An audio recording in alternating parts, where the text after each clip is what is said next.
Tonight's meeting of the Arlington School Committee is being conducted in person and through the use of Zoom.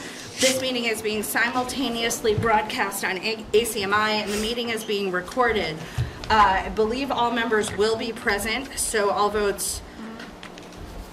No? Len is there. Oh, Len is coming, though. Okay. He's Okay. stuck in traffic. So if we have to take a vote, And but Jeff is not zooming in either, I don't think. No, he's So, yeah.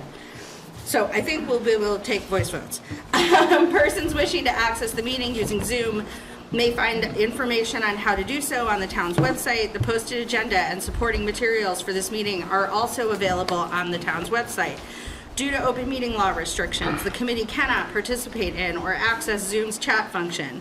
While everyone is welcome to observe this meeting, active remote participation requires advance notice. All participants are asked to activate their camera and shall provide their full name in the interest of developing a record of the meeting. For members of the public who wish to address the committee, there will be 20 minutes of public comment. If you would like to sign up to speak, you need to notify Ms. Diggins by 6 p.m. on the day of the meeting. And we can start with public comment now. Mr. Miller, would you like to start us off? And if you can state your name and address or residence for the record. Sure. Jeff Miller, 53 Academy Street in Arlington. I'm a parent of an incoming Gibbs student and a Bishop student. I'm here to comment on the personal device policies being considered tonight and to urge you to go further with the high school policy. I want to start by applauding Superintendent Homan and the school committee for tightening device policies over the past few years. The AHS survey results show real progress. Teachers report fewer distractions and better classroom management. But the current policy is focused only on classroom time. Phones remain available during passing periods, lunch, and other non-classroom time. And the survey identifies consistency across classrooms and teachers as the main area for improvement. Extending the policy from first bell to last would not just reduce academic distraction, it would improve the social environment. Lunch, passing time, and free periods are when students should be talking face-to-face and building real peer relationships. Two recent national stories show why this matters. The New York Times reported on internal social media company records showing that platforms intentionally targeted students during the school day through notifications and engagement tactics. The Wall Street Journal reported on lunch shaming, where students photograph and embarrass classmates while they are eating. The class time only policy does not address either problem. Arlington's own Youth Risk Behavior Survey also points in the same direction. Among AHS students surveyed, excessive recreational screen time is strongly associated with higher rates of sadness and hopelessness, anxiety, and suicidal ideation. The school cannot control the whole day, but it can give students 6 or 7 hours free from the constant pull of phones, social media, and notifications. Massachusetts and the country more broadly are already moving in this direction. 24 states and Washington, D.C. have passed bell-to-bell policies. Massachusetts has passed bell-to-bell bills in both the House and Senate, and a final bill is expected to become law before the start of the school year, and is supported by Governor Healy and Attorney General Campbell. Why adopt a weaker policy tonight that would have to be rewritten in August? Please make the high school policy stronger. All personal devices stored away and inaccessible from the first bell to the last, with clear exceptions for medical needs, disability accommodations, IEPs, and 504 plans. This is a chance for Arlington to lead, not wait. Thank you. Thank you. We now have, I have 4 student names here. I'm not sure how many are actually. Presentation, They're not. Oh, so we don't, they're not online? There are presentations. They're a different presentation. We don't have the middle schoolers? Okay. I mean, if they come, we can hear from them. Okay, AEA representatives, Ms. Medeiros. Not much to report other than the temperature. It's a hot day on the 3rd and 4th floor of the Auden Center. We did a good job finding cooler spaces throughout. My afternoon classes were in the cafeteria, which was just great. We survived. The Pierce Celebration of Learning was in the cafeteria today, so I feel your Sweat. We do not have the AHS student representatives here. And then our first item on the agenda is the students who are present, the MAI PSE students, Annalise, I'm going to try to pronounce their names right, Abdelnour, Baron de Los Angeles, and Willow Sandlin Brown. And Ms. Elmer, did you want to Sure, start yes. them off? So we have our AHS transition coordinator, Annalise Abdelnour. And then, as you mentioned, our students, Baron de Los Angeles and Willow Sandlin Brown. Baron was here last year, actually, to present. They just finished up a That's year right. I'm back. over at Middlesex Community College in the RISE program. And I believe you're going to have your slides in a minute. Yes. And I'll turn it over to the students. And we'll just wait to Ms. Abdelnour gets it up on the screen. First of all, as personally for a student, I would like you to wait on making any sort of policy actions until the student committee is able to weigh in on it. I already am seeing enforceability concerns with Mr. Miller's suggestions into before, even if a state level law passes. Thank you, Willow. Thank you.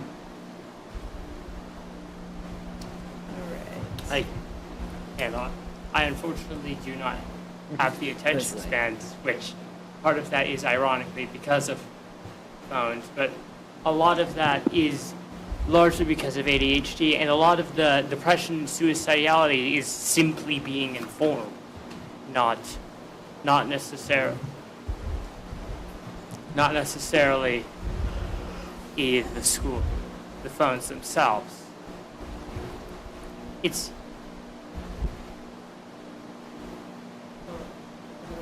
is not necessary to change policy until a law passes.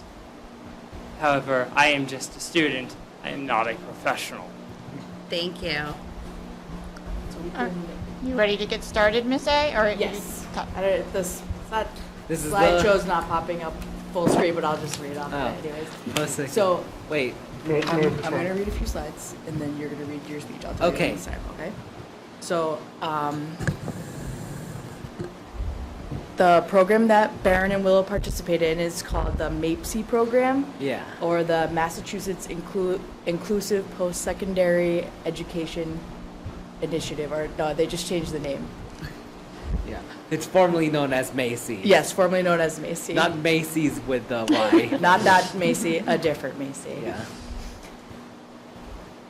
Good day.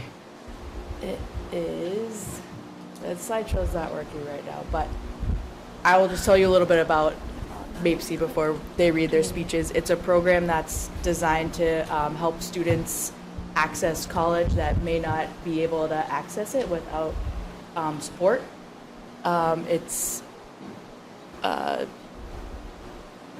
Students can take the same college classes as other students. They take college classes at Middlesex Community College. And sometimes other colleges. Yep, there's maybe Speak into the mic when you're speaking so everybody can hear Oh, yeah. you. Hello. there's MAPSI programs at other colleges. That's what Baron was saying, but theirs is at Middlesex Community College. Yeah. That's the. Yeah. And as a part The of one I graduated after 2 years of the. and as part of the supports that we provide, there is an ed coach that attends class me. and is on campus with the students. Baron, do you want to just give your speech? Maybe once you get the slides. I'm gonna try to get the slides to work, but you can just So. go ahead and give your. So, my name is Baron de Los Angeles. MAPSI has helped me overcome hard times by providing me with support and calming activities. In my first year in MAPSI, I took filmmaking and public speaking classes in Middlesex Community College. They are at first difficult to connect with my current interests, but in the end I was able to be successful in these 2 classes. Public speaking especially helps me learn how to make transcripts for my YouTube videos, and it helps me adapt to voice acting in some of them. In filmmaking, I can even learn efficiently on using video editors such as sound effects and syncing clips. In the second year in MAPC, I continued Middlesex Community College by taking 2 music tech classes. These help me know how I can use digital audio workstations or DAWs, such as Ableton Live and FL Studio. This class has given me support on music making, since I have worked with DAWs in the past, such as Soundtrap and BandLab, and I wanted to know how to make my own original songs. Something more than making mashups of existing tracks. My plan in MAPC when I'm about to transition from Middlesex to my next college, being Bunker Hill Community College, is that I'm going to take an animation class.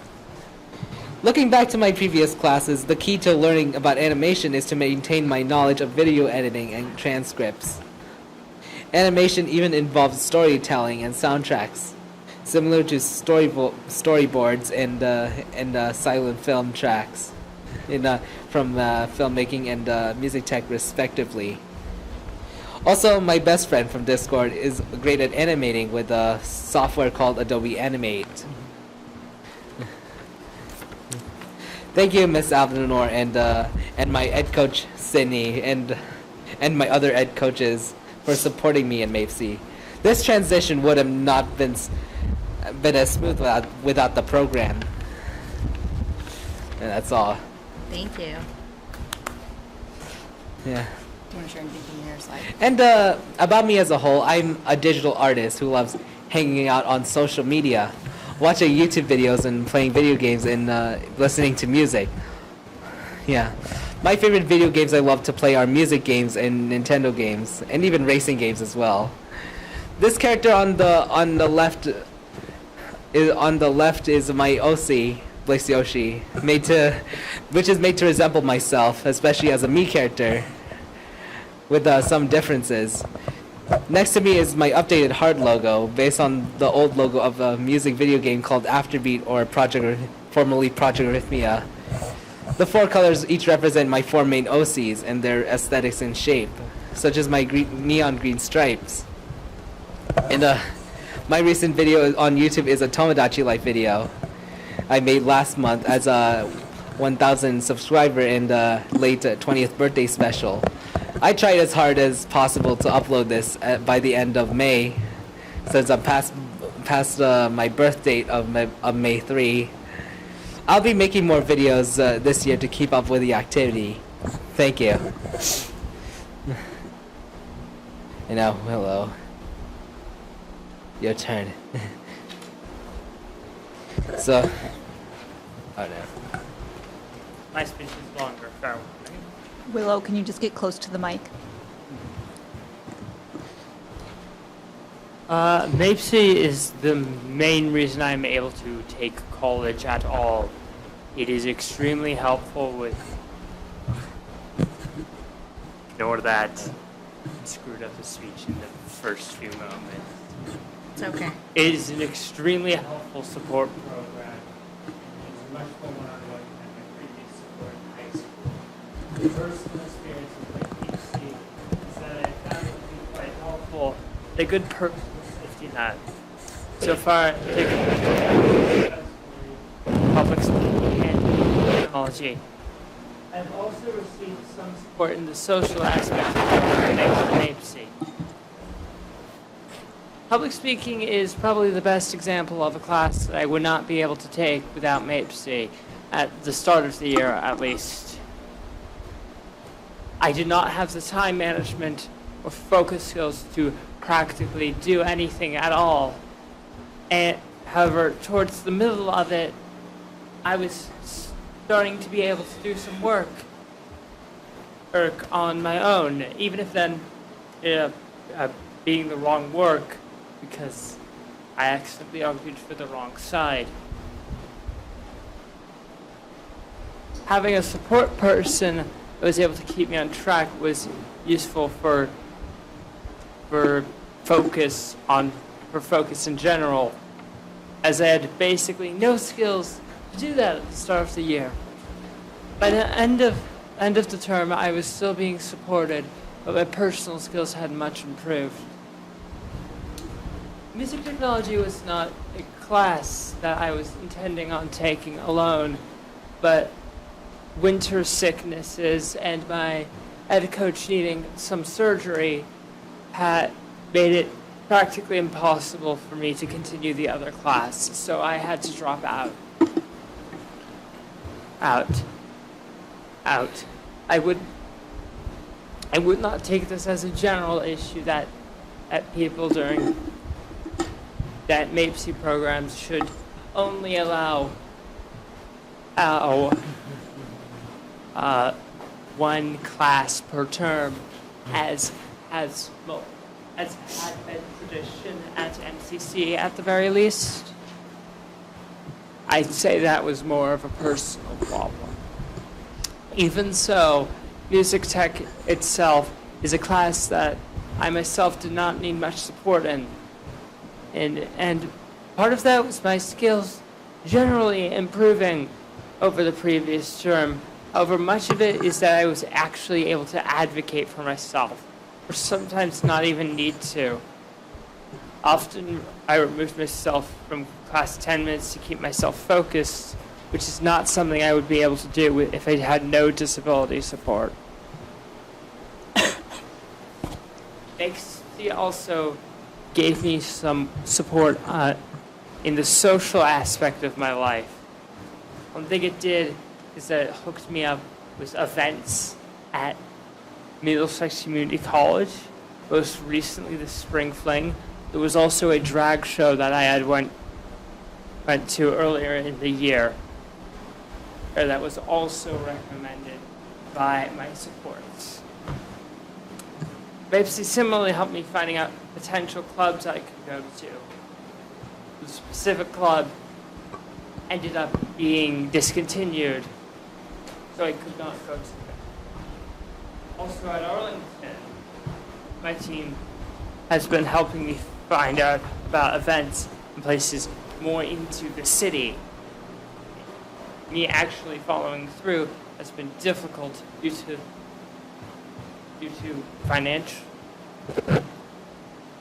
financing, actually getting me money enough to do big things has not worked. Without MAPC, I'd probably be stuck in my room all day, even longer than I already am. My experience is in the classes I have taken show just how helpful. My experiences in the classes I have taken show just how helpful MAPC can be. And the way it also pushed me out of my hole has been just as helpful as its academic support. MAPC is an extremely helpful support system, and I hope it continues to receive support in the coming years. Thank you.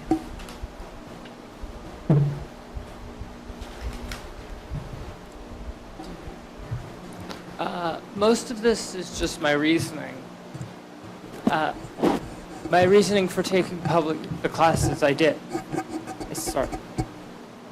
The reasoning I started taking public speaking was to improve my skills talking in front of a crowd.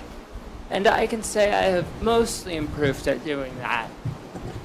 And I took music technology as a class because I wanted to make my own music similar to Baron's.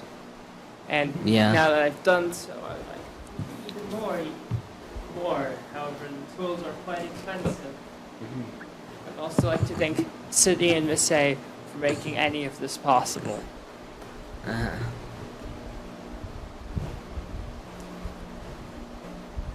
And so, Any questions? any questions? Dr. Allison Ampe. Thank you. Thank you for coming and sharing this with us. I'm wondering how many students participate in this year? What? How many students participated in MAPC this year? I don't know. I just lost these two. count. Just those two. But so far only me and Willow. From AHS, there were 2 students, but Yeah. they were in a cohort of about 13, I think. Yeah. With students from other schools. Uh-huh. Yep. And do we provide And the this is why. aids, or is that part of it we do? We do. The ed coach is provided through the district. Yeah. So we pay The main the one. tuition for the classes at Middlesex, and we provide an ed coach who is part of the high school staff with Miss Abdel Noor. Oh, with her. And we also provide, well, they practice travel training, so T-cards and whatnot to be able to take public transportation out to MC, or Middlesex Community College. And so those are the fees associated with it. And we have 2 students slated for next year as well, right? We actually only have one for next year and a potential other student. And does the ed support person help with the after-school, the clubs and things like that too, or? Yes, yeah, she helps support them on campus and in other things they're doing in the community, social things, work. Barron has 2 Yeah. different jobs. Do you want to talk a Yeah, little I bit also about I also have 2 different jobs. One of my jobs is in Walgreens near Spy Pond, and I work I work for outdates and stocking job in Tuesdays and Thursdays, and my other job is of course in Mill Cafe, which is nearby my house, in AHS. And Barron's It's a pretty- lot, and I work as a cashier. It's a lot more simple. Yeah. Barron's very independent at his jobs now, but when he first started, the ed coach went with him to Yeah. help him learn job Yeah. expectations. Although it's really difficult on Walgreens though. Yeah, that's 'Cause I still had- 'cause how that's been strict this challenging is. lately, yeah. Yeah. And Willow has been doing an internship in the school's print lab. Ooh. I've also trying to been looking for actual jobs. That has been difficult. And actually, Barron did receive recognition because he is going to be concluding the MAPC program and will, I think you mentioned, be moving on, Thank you, yeah. congratulations, to Bunker Hill Community College on his own, and he'll be attending Yeah. classes over at Bunker Well, Hill. being independent can be really hard. That's right. Yeah. Yeah, but we think you're ready. Yeah, especially those rules of it. Yeah. Any other questions? Any other questions for the What about committee? something about my? Thank you so much Thank for you. coming and sharing with Yeah. us.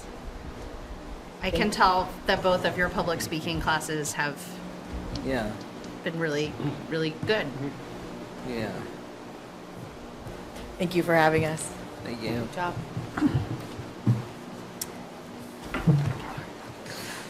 Next up, we have the Rainbow Commission appointment. Ms. Exton is going to speak on behalf of the Community Relations Committee. Ms. Stiggins, do you know if Megan was planning to attend? Is she in the other? I see our other appointee, and I'm wondering if it's okay with the chair if we take it out of order. Yeah, sure. Okay. Quorum, if you want to come up here, we'll, since I see you and you're here, we'll do your appointment first, and then maybe Megan will come, and if not, we'll move on. All right, so this is actually going to be the Arlington Human Rights Commission appointment. So the Arlington, the Community Relations Subcommittee is pleased to bring Dr. Savanarith Korm to the full committee for consideration for appointment to the Arlington Human Rights Commission. The subcommittee met with Dr. Korm, who goes by Korm, on June 2nd. He shared his interest and experience with us, and the subcommittee had the opportunity to ask him some questions. I believe Ms. Stiggins shared his resume and cover letter with the committee. Dr. Korm is a research scientist at Mass General Brigham Hospital and Harvard Medical School, as well as a facilitator in the Khmer Global Network and Khmer Pride webinar series. Dr. Korm said that his family enjoys living in Arlington, and He is eager to join the AHRC to represent the voices of immigrant families in the community who often struggle to navigate and integrate into Arlington. Dr. Korm is eager to lead a project focused on equitable access to educational rights, which would be designed to ensure that immigrant and multi-language learners in Arlington are aware of the school district's resources and their rights as parents and students.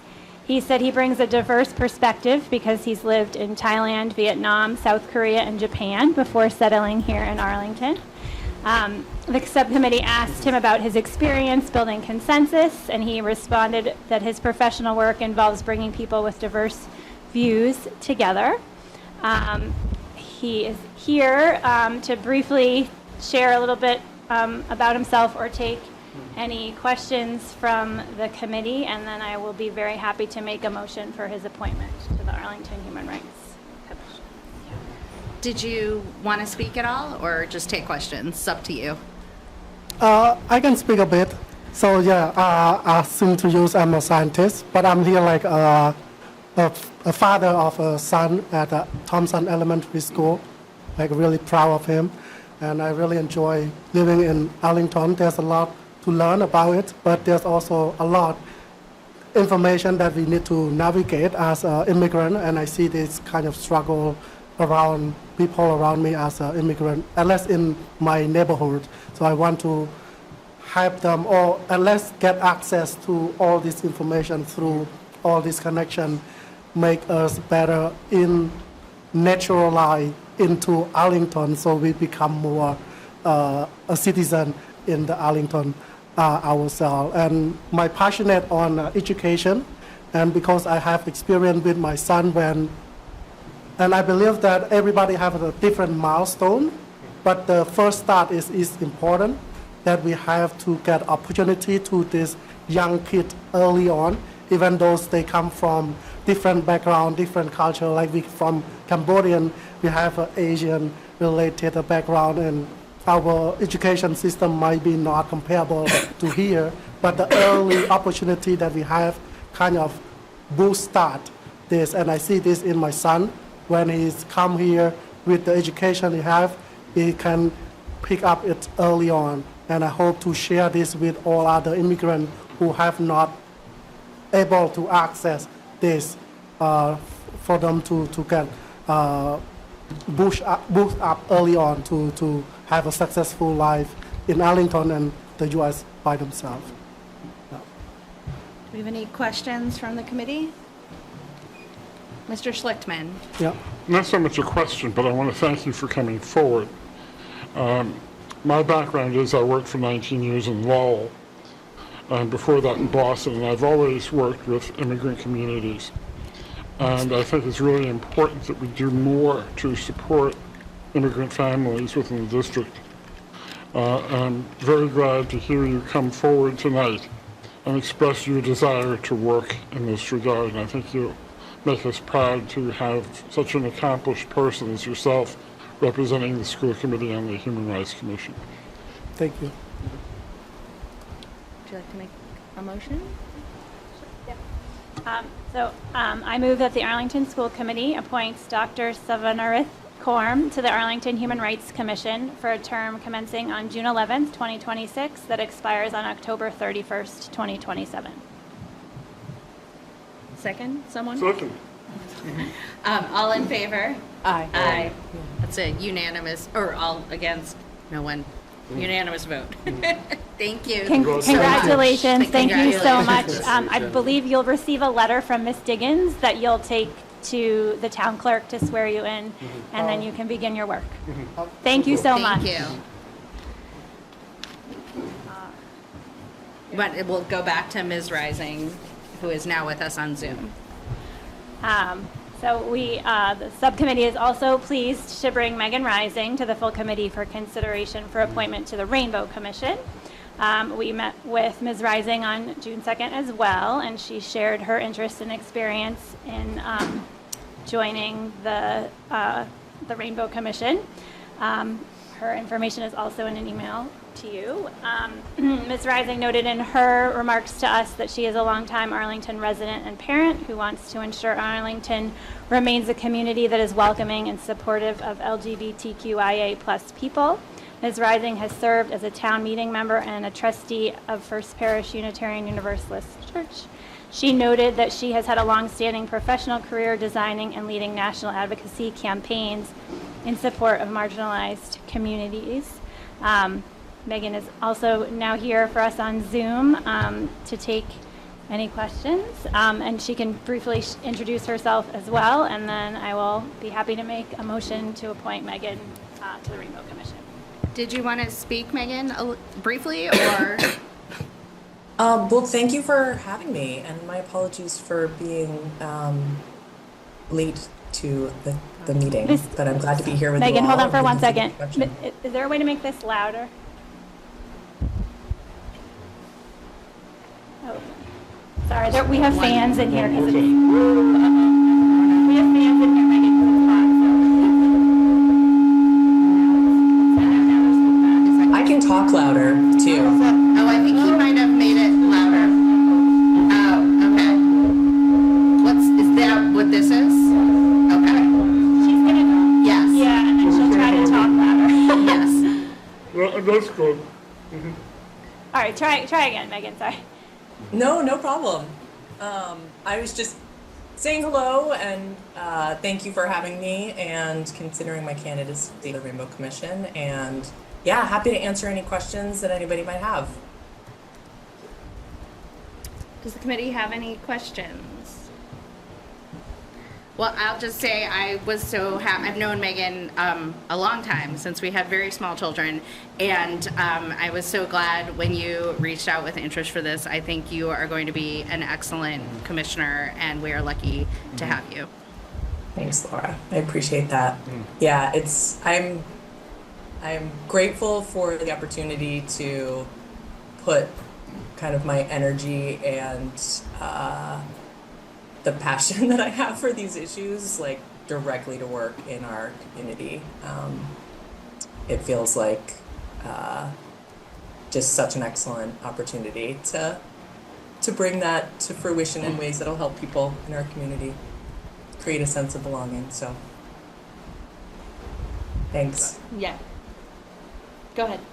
I move that the Arlington School Committee appoint Megan Rising to a 3-year term on the Rainbow Commission commencing on June 11th, 2026 and ending on June 11th, 2029. Second. All in favor? Yes. No one opposed. You will receive a letter from Ms. Diggins that you can take to the town clerk to be officially sworn in, and thank you so much. Thank you, Thank Megan. you. Congratulations. Thank you all so much. Really appreciate it. Okay, our next agenda item is the annual after-school program report. Mr. Schweitzer is taking that. Good evening, school committee. It should be just one up here. Perfect. Good evening. So tonight, I'll be presenting the 2026 annual after-school program report. The superintendent over the last couple weeks and months has been in the kind of onboarding process to kind of transition the oversight of some of the after-school programming to me starting next school year.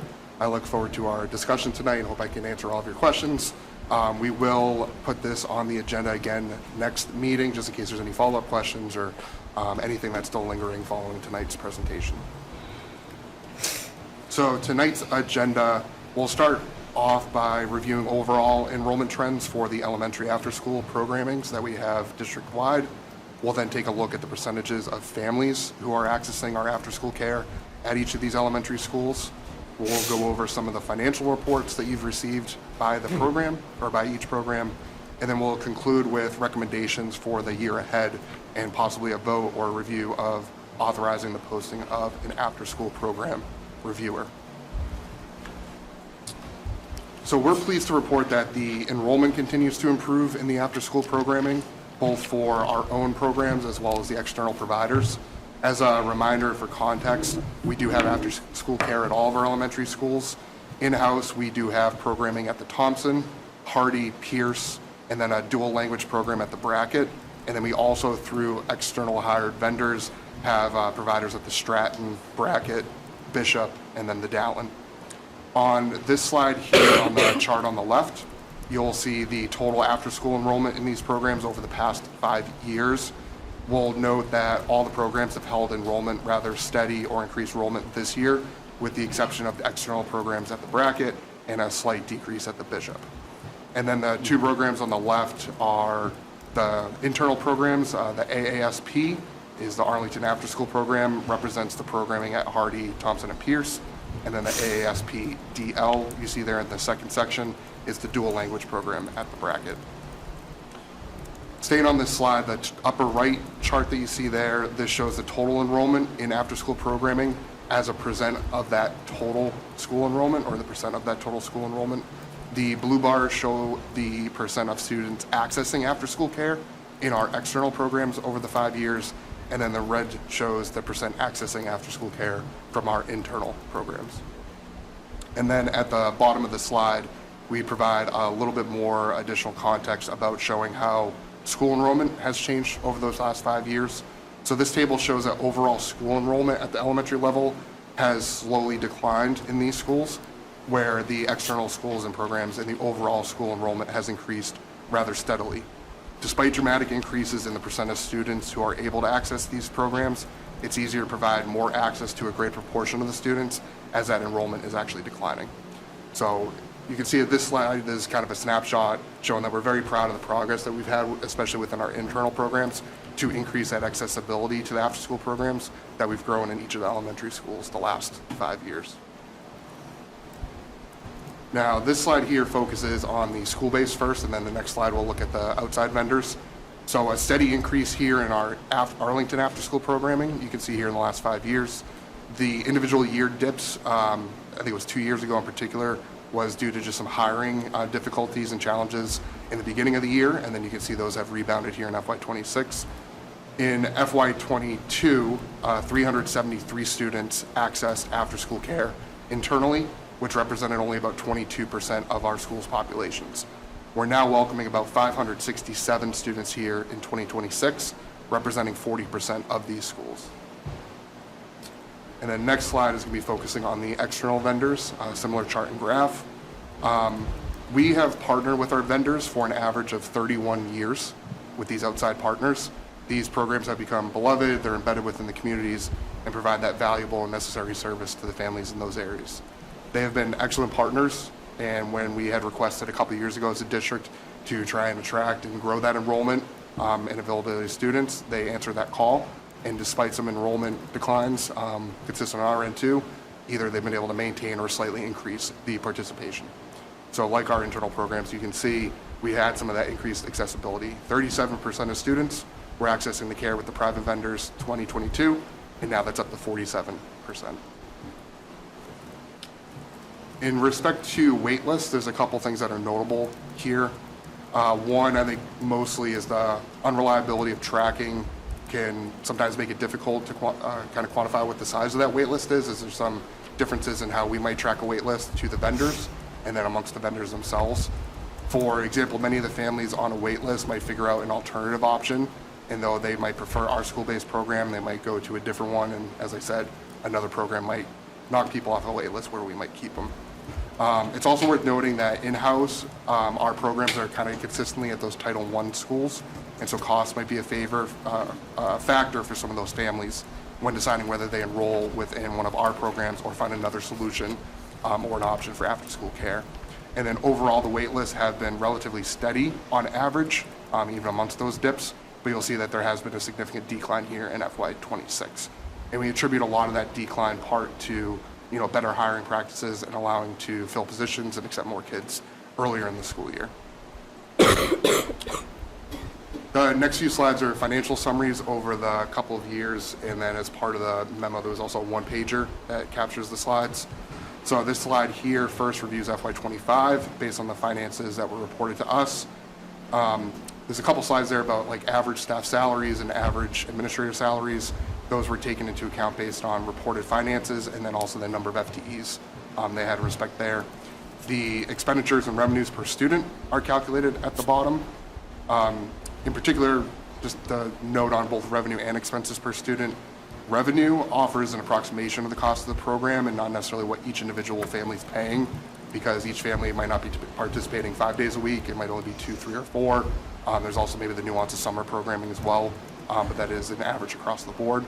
And then you'll see that our internal programming is pretty close to the average for expenses and for revenue across the board. Moving on to 26, this information was received several weeks ago, so this was still a projection for the current year that we're in. A couple things that are notable. I think year-over-year changes are indicated along the bottom and show that Arlington's after-school programming had a dramatic year-over-year enrollment increase. Expenditures are increasing a little bit faster than revenues, and that's appropriate both with our programming and the external vendors, as you can see there. One of the more significant drivers to expenses, as usual, are personnel, not just salary-related things, but benefits as well. Salaries here, as you can see based on the analysis, kind of vary across the board. Any consolidation, and this is maybe getting ahead of a slide or two, but any consolidation of programming or any expectations set, might come at a higher cost of a certain program, based on which kind of programs were attracted within some of the schools. And then following up from the finances and kind of wrapping up the presentation, just some key takeaways, and then before we get into kind of next steps in the year ahead. Few takeaways. Our internal prioritization of full coverage and or filling out student schedules have helped families most who need the childcare, but it also makes it challenging for a higher percentage of students to gain access to that after-school care. Our internal programs, as well as the external providers, have worked together to prioritize over the last few years, increasing that access, and we've seen that even in spite of elementary reduced enrollment. The percentage of students that are gaining access to this care is influenced to some extent by, again, those overall enrollments reducing, but also how we're drawing down from those wait lists and attracting more families to attend. The wait list persists and are relatively steady despite some overall declines in enrollment, and that's a signal of a higher proportion of families that are in need of this offering. There are some significant differences in how the programs are managing and maintaining their wait lists, pay staff, offer benefits, and structure fees, and that's not just us, but that's also amongst the private vendors. And then all of our programs are committed to our goal of providing this needed service, extremely valuable service to our families. So there are some key challenges to address or questions to answer as we're reviewing this data and looking ahead. Some of the questions that come to mind are, what do all of our programs have to offer in terms of innovative programming, staffing, training, and hiring approaches? What do our families and students today need most and want out of their after-school programs going forward? What would be the benefits of internalizing this programming or engaging in a competitive bid process? What could be the benefits of that and also potential drawbacks? What would be the benefits or drawbacks and costs of attempting to provide an after-school programming to all interested students that are in our buildings? And then is there a way to do this that helps us meet our goals, such as recruiting future teachers and staff, or providing high school students with community service or workshop and work opportunities? And then next steps going forward. To answer some of these questions, we'd like to conduct a comprehensive review of our after-school programming at all of our sites. This mirrors one of our goals that was presented in the first read last week, and we'll discuss here later tonight. This audit or this review would collect, analyze, and provide some recommendations based on the following data. They would perform the task of various interviews with families, students, and staff in the programs at each site, as well as families who are not able to secure a spot and might be on our wait list or are currently not engaged and actively on a wait list for said program. Might be observations of the programs at each of the sites in the evenings and afternoons. Would be an analysis of staffing models, schedules, tuition, salaries, and other expenses that are at each of the sites, and then visits to other after-school programs in the areas at surrounding communities.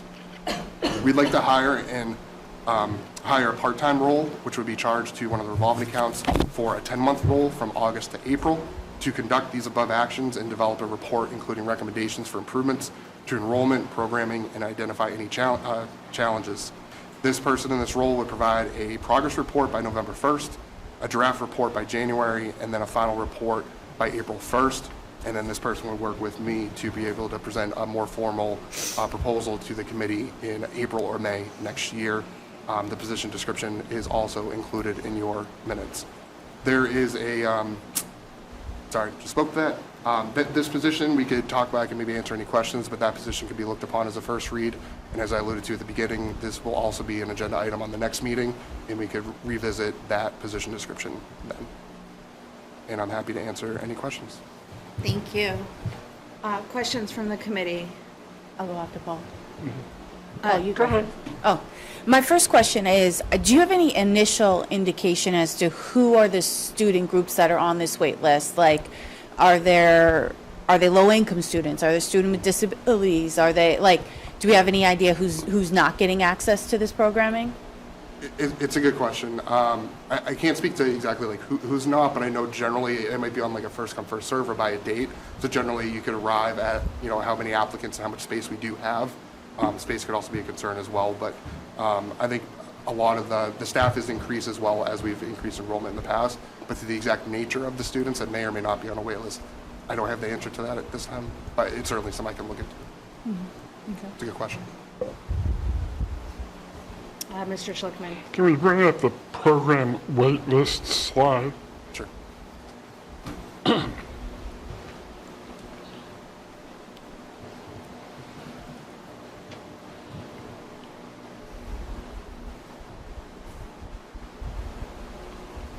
Yeah, excellent. I'm a little confused here. Sure. Because we have a wait list for external programs in blue, and for our internal program in red, and the yellow was purported to be an average. I don't, obviously something is going on here that you're reporting something at a different scale, because if you were taking an average of external and internal, the average would be somewhere in between the two. Right. Basic law of averages. So I'm wondering, what's that yellow line really representing? Because it can't be the average of the red and the blue lines. Yep. It's a great observation.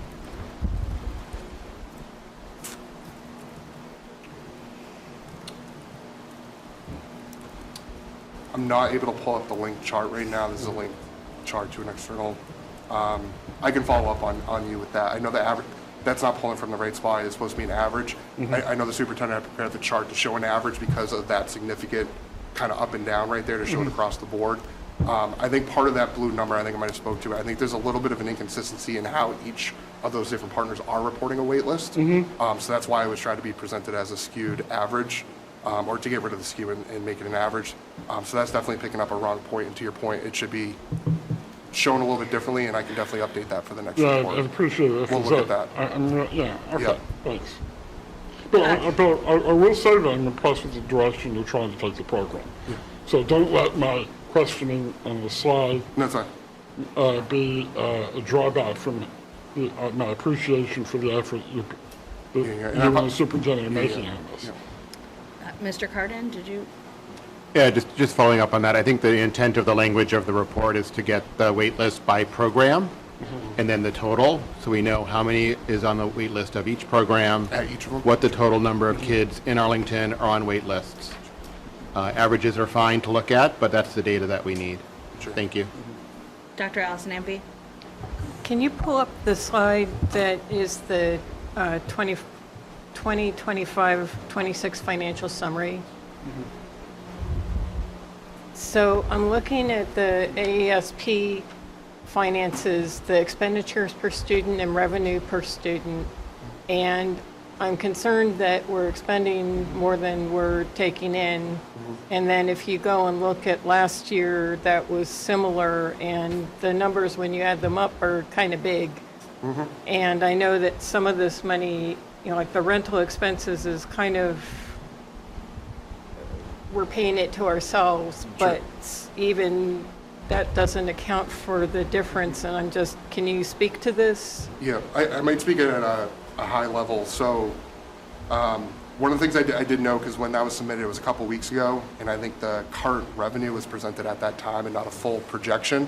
So when I actually checked it this morning, it's well over $3 million in revenue, and to close out the year, we're still collecting for the year ahead. So I don't think that difference is going to be what it is. But to the point I spoke about, even on the private programs as well as us, there is currently, and it has been a trend for a couple of years, is the revenue is slightly lagging the expenditures. When I looked at the balance for us, for our internal program, when I looked from 22 through closing out 25, the balance that carried at year end went from about almost 400K to 800. 24 was about $1 million, and then last fiscal year closed out at about 800, and that was the first year that health insurance for all those employees was charged there. So that was why I think the revenue or the expenditure in 25 looks like it was going over the revenue. And then at 26 right now, the rental expenditure was upon the annual review with custodial rates going up and then the percent of revenue. That was an assessment of 18% of revenue for this current year that we're in. And that was the agreement with my office and with the after-school program. And so that more aligns with some of the updates in the custodial. It was lagging for a couple of years what was being assessed to the after-school program. So that's why there's a jump in the rental rate from 25 to 26. Right, but my point is that we're not, okay, so I understand what you're saying, that this year isn't capturing all the revenue, it's only capturing like to now or whatever. But when I look back at 25, we also spent more than we received. And I understand what you're saying, that that was when we were taking health insurance, but we should be, we know this is coming, we should be adjusting our rates to cover these things. We are. Right? So are we, and actually even the projections for next year have us essentially losing money on the after school. And I'm just, is that, why are we doing this? Yeah, I can come through it a little bit more, especially the projection. All the information that's here was presented to us by those vendors and then our director as well, but I'll come through especially our data a little bit more before 2 weeks from now. Yes, so it has been addressed. I think that, I can't speak for my seat a year or two ago, but for planning ahead, certainly rates and such are being looked at. Staffing and access and opportunity are being looked at going forward, because that health insurance is certainly a new expense that's hitting this, and this is only the second year it occurred. Next year's the third year. So where maybe rates were only going up about 3%, we have had to make adjustments in what we are charging for access to some of this to adjust for that cost. That's certainly true. Yeah, I think it'd be good to hear about it, because we're consistently running $750,000 behind. Sure. And we don't have tons of money, so thank you. I have a question. My first question is, can you just, the bracket after school program column, that is the private program? The second one there? Yeah, well, I'm actually looking at the other, the chart that was like an attachment, not looking at the slide, but I think it's the same data. So in the column of, on the financial reports, sorry. So that second column in bracket after school program, that is which program at bracket? That's the private one. All the Arlington after school and the ASP is the furthest to the right column before the total. And I guess what, and this, you may not have answers to these questions now, but as you're going back and looking and before our next meeting, I'm struck by, one question I have that I think we've received in prior reports is I would like to actually see what the tuition being charged to parents is across the different programs, because my recollection is that there was some pretty wide ranges between what we as a district are charging when we're running it and what some of the private programs are charging. So I'd like to see that. But also, I think very related to that, I am struck by the wide range in average salary, both at the administrator level and at the staff salaries.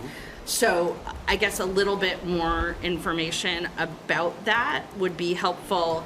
And a related question, I know that one way we were working on retention for the staff at the district-run programs was that, for example, at Pierce, there's a certain number of the after-school teachers who are also who are working earlier in the day before after school as recess monitors or the things that it was helping sort of round out their income and their work.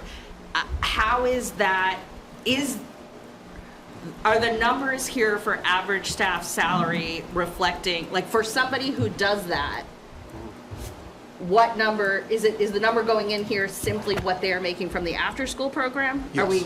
We have separated that Yes, out? this Okay. is just looking purely at the Okay. after school.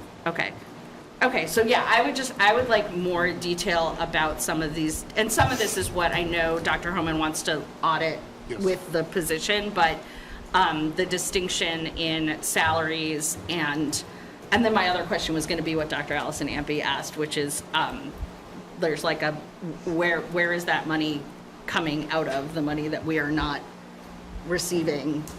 I know there's been a lot of effort to increase accessibility through scholarships and some like scale tuition, which I think is great, but it'd be really helpful to see what, sort of where we're doing that and, where we may need to do more of it, if that's the deficit there.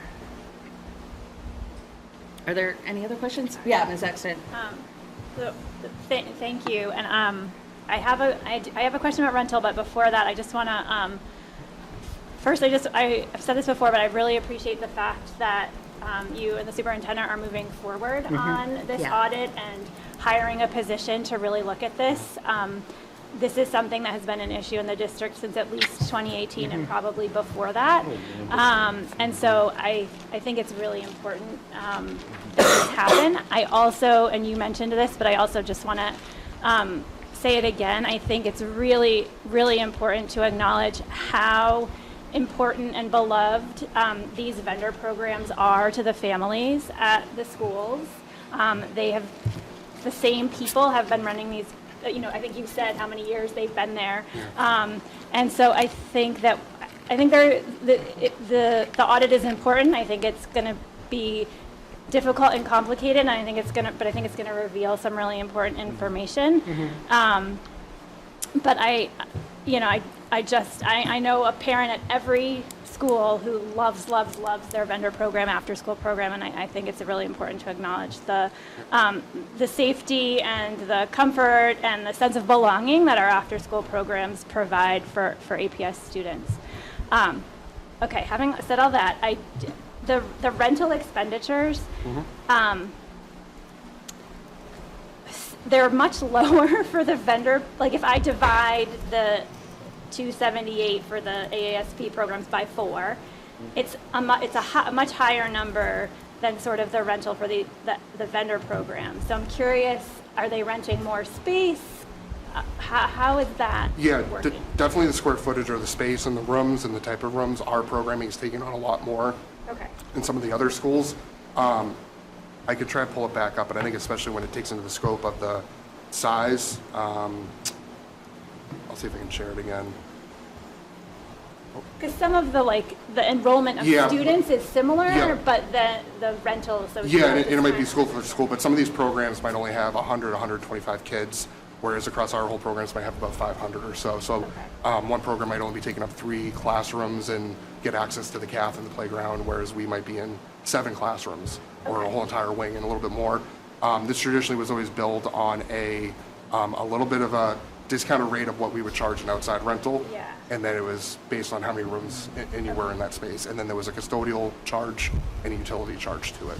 So that's been consistent practice. I don't know how long it's been since the rates were updated before last year, but they were presented and updated last year. But this sort of projected for FY26 is consistent with the rental fees that we have recently. Currently, okay. Yes. All right, great, thank you. Anything, Mr. Cardin? Thanks. So I know you're just throwing this out there as an idea, something to think about, but what do you mean by an open-to-all approach to after-school programming? I'm sorry, can you repeat What that? do you mean by an open-to-all approach for after-school programming? What does that mean? To an open-all approach? Yeah. I think what that option could be, so we're in all of our elementary schools, but is it expanding our own Arlington programming, working with the private vendors?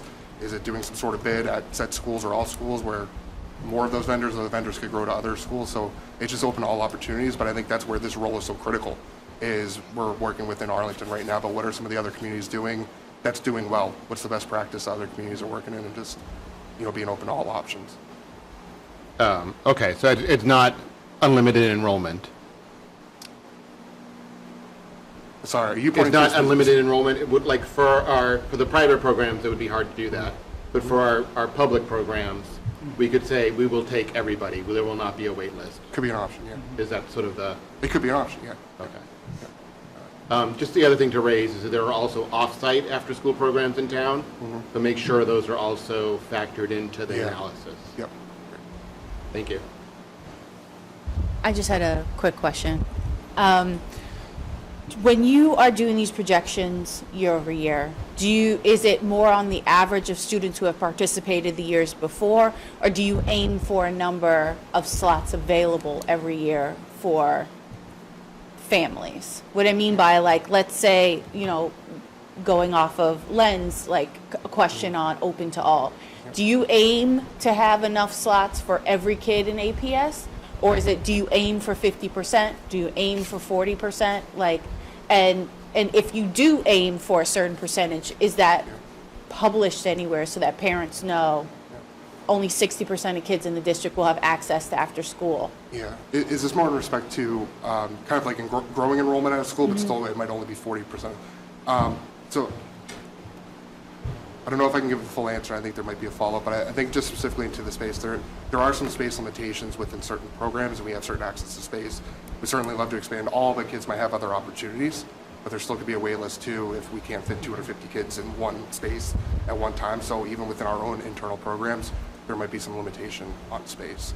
But certainly looking at some creative opportunities to where we can increase that access and opportunity for all. On average, how many slots are available to kids every year? I don't know the answer to that, but I know it's also different based on each school. So it's not like Arlington at the 4 that we have, it's the same across. I know each school's a little bit different. Okay.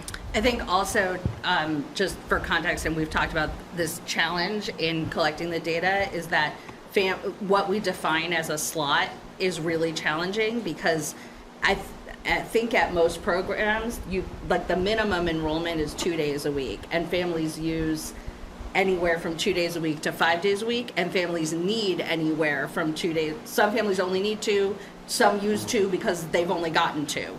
So it is hard to calculate the number of spots available because it's not the same kids in each program every day, 5 days a week. And that demand is just changing. So maybe that's something that, part of the audit, so we have those clear definition lines as well, I think is important too. Because if people are signing up for just whatever they can get, I don't think then when you're putting it into a chart, you're not representative of the need.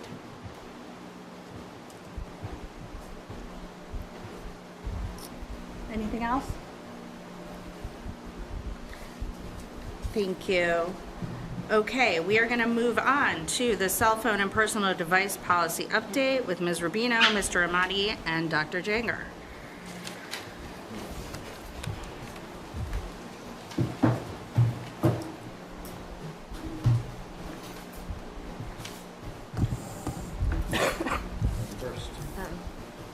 We can go first. Just give me a second to share our screen.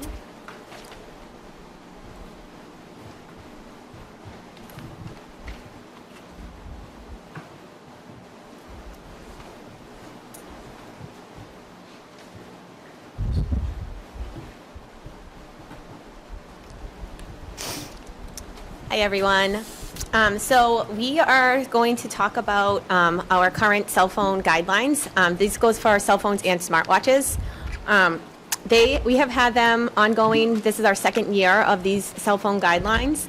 And the goal of our cell phone guidelines are to promote student engagement, minimize digital distractions, and use consistent restorative practices when we address infractions related to cell phone use.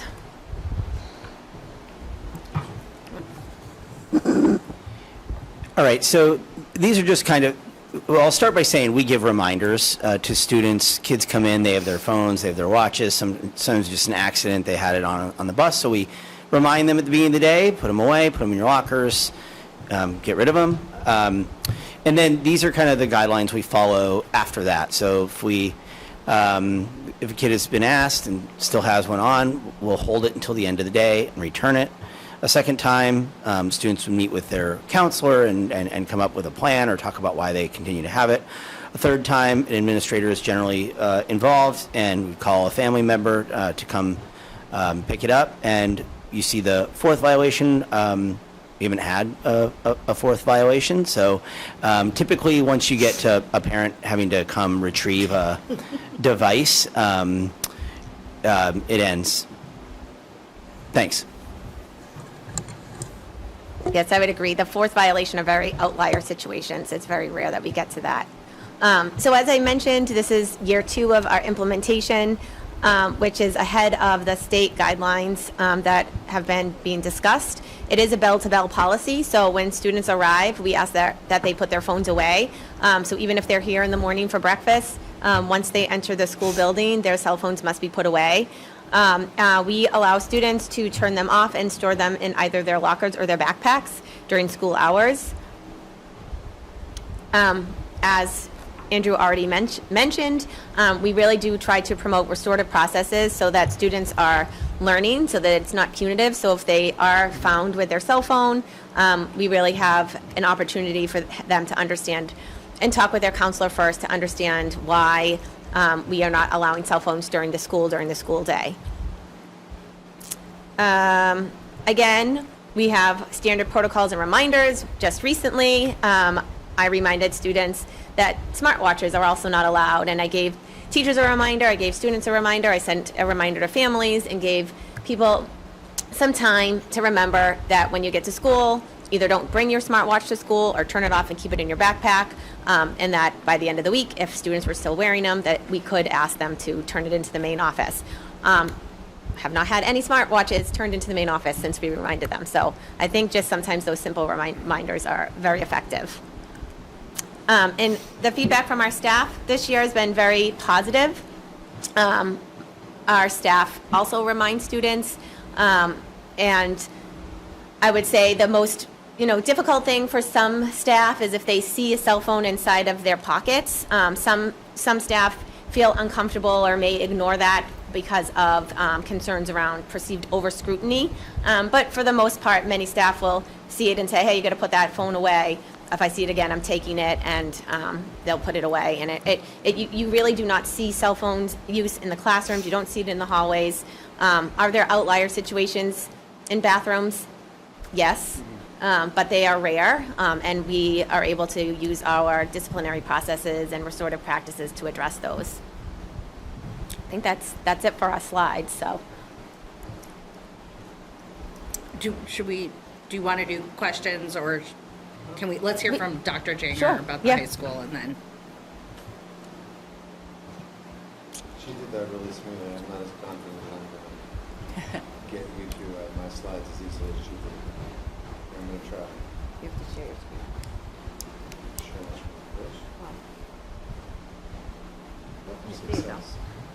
Okay, so it's funny, I was so embedded in my cell phone policy that when I initially sent the slides out. Mike, yeah.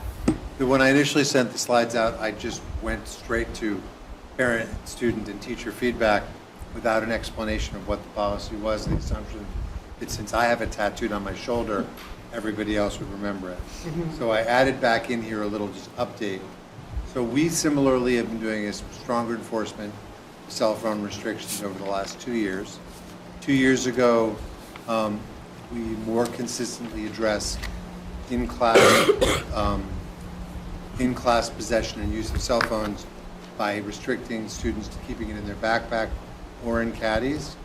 There was a lot of success with that restriction, but there was consensus among, again, students, teachers, and parents that more consistent enforcement was going to help people do that more effectively, set clearer norms and expectations. So this year, we have focused on having everyone have a standardized procedure where they place them in the caddies, use the caddies for attendance purpose, or take attendance through the caddies, and in theory don't allow those out of class. The sort of big picture before I even go through all this is, again, it has been very, I think, successful in improving classroom environments, in reducing conflict around cell phones, and generally making the classroom environment better. However, enforcement is an issue, consistency is an issue, and that's sort of the area where we're looking. So we did a survey of parents, teachers, and students. You guys need me to go through the progressive response to violations. It's similar to what they do in the middle school. All right? I'm going to jump past that. It is important to note that this is not a bell-to-bell ban.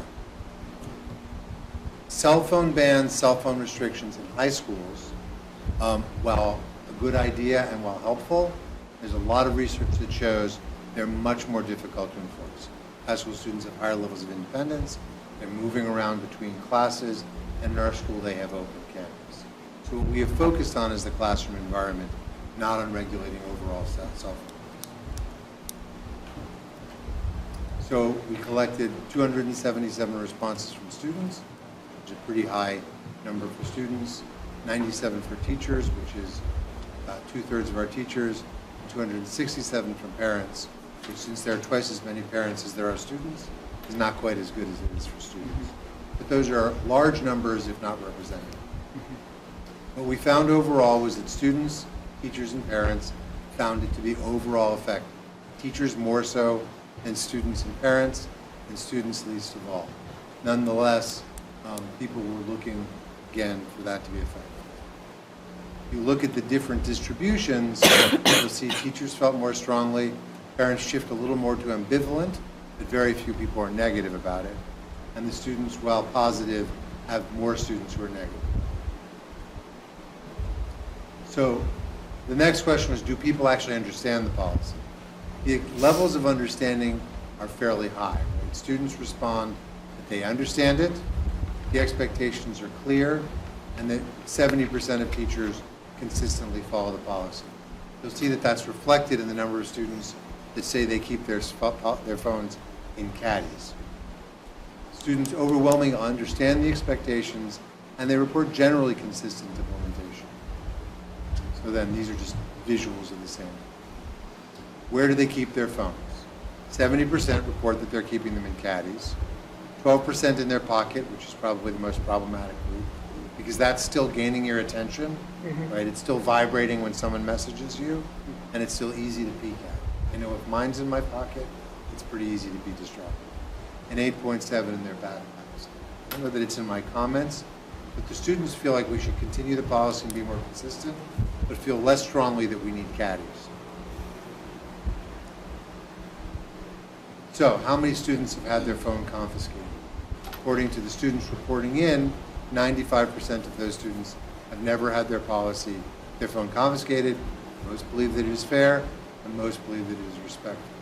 I will say the number of students who've gotten to the point of having their phone confiscated and brought to the front desk is very small, much less than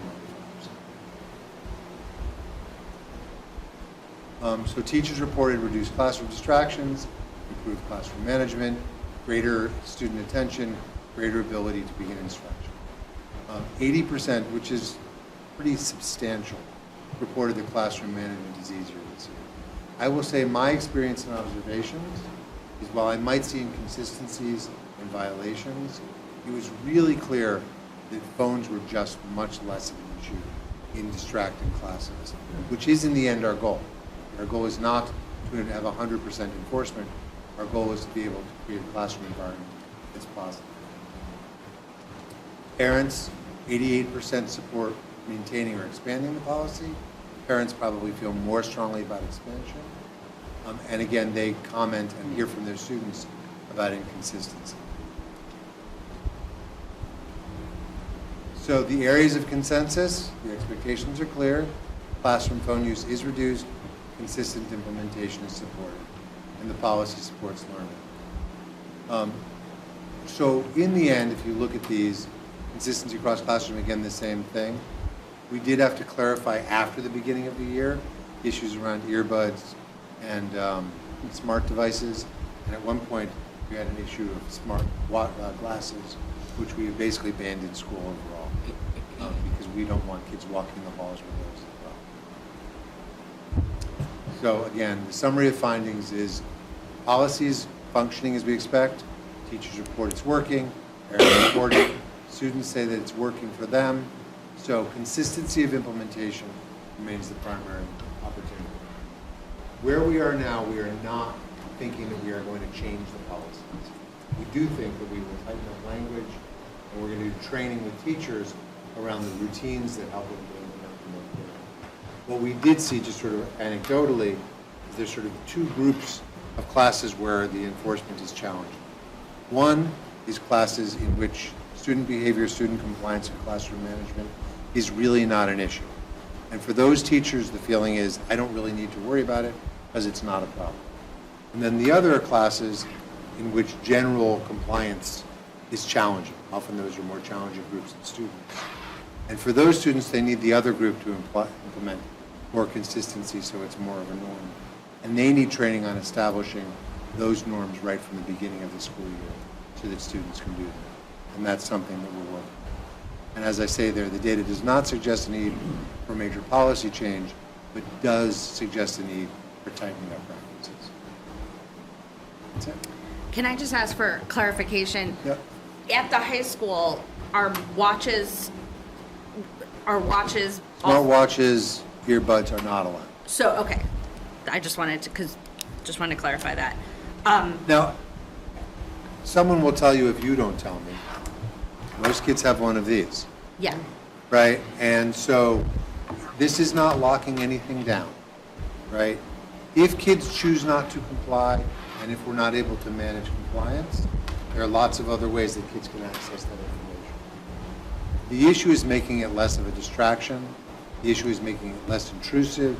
And the issue is avoiding conflict with classes. And that's what we've been really successful in. These are much easier to monitor and regulate.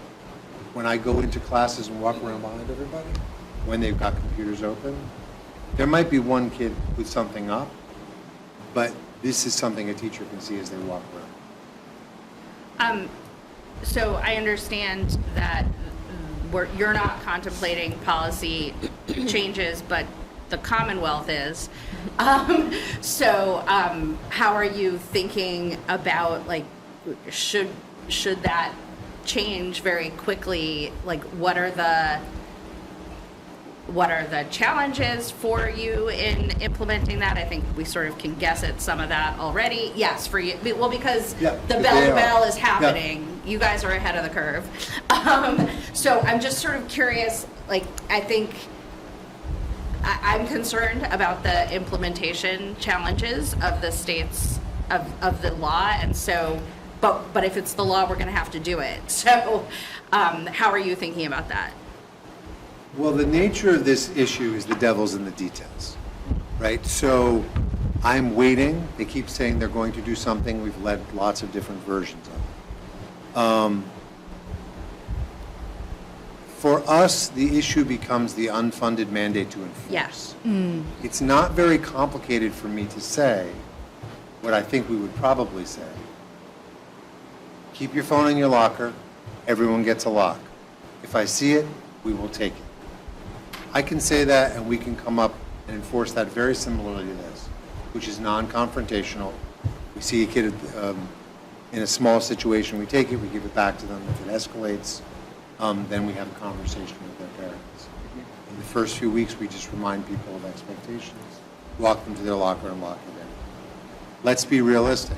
If I'm not policing every kid puts it in a yonder pouch, which I don't want to do, right? That's going to a school where I have to have multiple people screening everyone coming in. It's the equivalent of running everybody through metal detectors. If I'm not doing that, then kids can keep them in their backpacks.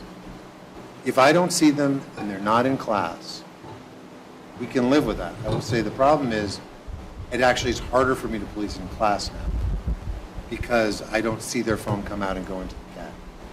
Their phone is still in their backpack, but it's not supposed to be there. It's much harder for me to police during open campus. My nightmare scenario is I go to Whole Foods, I see a young-looking person on the phone. Are they mine? I'm not sure. I don't know them. So I'm not going to get into a fight with some random community member about their phone. But I know that kid. So I go talk to that kid, and he wants to know why I'm not talking to that kid. And then I'm getting calls from parents. So that's a worry for me.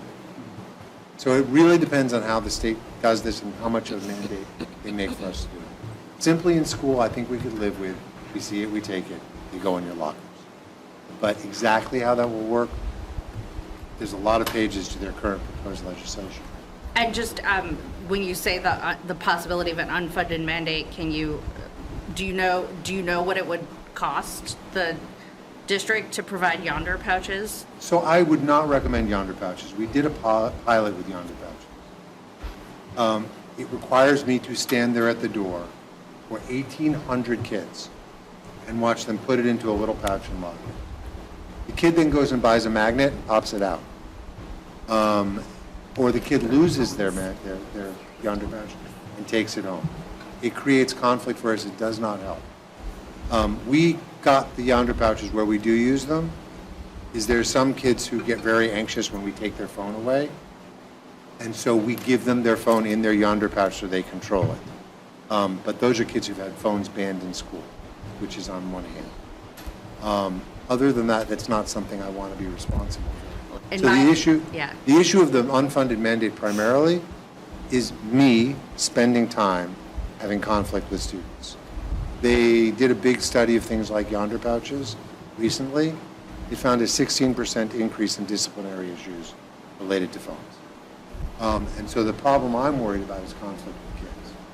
What we're doing right now is in a supportive context, in a classroom context, where the kids understand it, where there's very little incentive on the part of the kid to violate the policy or to get into conflict with the teachers. I will say also, having worked in a context where Yonder pouches were piloted, Siri still works. And kids were sending texts through their Yonder pouches with Siri, so that's... And I don't know about your house, but I have dead phones all over my house. So when we say to somebody, bring me a phone and put it in a pouch, they bring me a burner and they put it in a pouch. Now, all I've done is create a situation in which I'm in conflict. If the Yonder company is listening, I think you're great. Questions from the rest of the committee? Mr. Carden. Thank you. So first to the Gibbs OMS folks. So you've had the policy in place for 2 years, and there was a period before that where kids did have phones during the school day. And I think parents maybe got used to texting their kids with reminders or information that in the past would not necessarily merit a call to the school office, but was still a convenient way to reach their kids. How are, the state law proposals require a way to allow parents to notify their kids in emergency situations. How are you doing that? How is that working? Yeah, we have parents that will call the office, and if we need to give a message to a student, we do. That's basically the main way, is they call the main office, and we share that information with families, from families to the student. It works effectively. And if students need to call home, we let them call home. There's phones in the offices that they can use to do that, and that's been pretty effective and pretty smooth. I think in some cases, if a parent has a message to share that's not urgent, they can still text them, and then when they take their phone out at the end of the day, they see the message or a reminder. I've had a parent reach out to me and say, I'm not sure that my son's going to see this message, but can you please remind them to go to chorus practice? And I have no problem doing that, so I've done that several times. Yeah, similar to Ms. Rubino, but I would just add, when I've caught kids texting, like during the day or, coming out of the bathroom, they're texting their parents, and their parents are texting them back. So I think one of the things we need to address is okay, is it an emergency? Because if it is, please do call the school. If it is simply wanting them to know something quickly, I think we need to be consistent about that messaging as well. And then my other, more of a point, and I'm not going to make a motion, but I certainly would be happy if one of my colleagues does. I do think these state laws, you know, they've been passed in each branch of the legislature. There's a lot of interest. 28 states have passed a law. So I do think it behooves us to have a draft bell-to-bell policy on paper this summer at the high school. I don't know if simply copying what's going with the policy at OMS and Gibbs, it's more challenging, as you said, because of the open campus. So I would ask you to please spend some time, assign someone to write a draft policy so we're not caught flat-footed if in July. I've already got one in my drawer. I mean, I've already written one, but like I said, I don't know. There's a lot of different language in there about my responsibility for enforcement, my allowance to take or not take phones, the liability to the schools, what we can do outside of school buildings during school hours. So I have a draft. Okay, great. But I will wait until I get it. Dr. Allison Ampe. Thank you. I just want to say, I appreciate how OMS and the Gibbs are doing it where the phone can be in the locker or in the backpack, turned off, ignored. I'm concerned with the caddies that you're setting kids who are having executive function issues. First, they're having to handle the phone twice in each hour, twice in each period, at the start and at the end, and then again, and if they forget where they left their phone, if they don't pick it up, then they have to go back, get it, come back, so they're losing instructional time because they're running back and forth and or looking for the phones.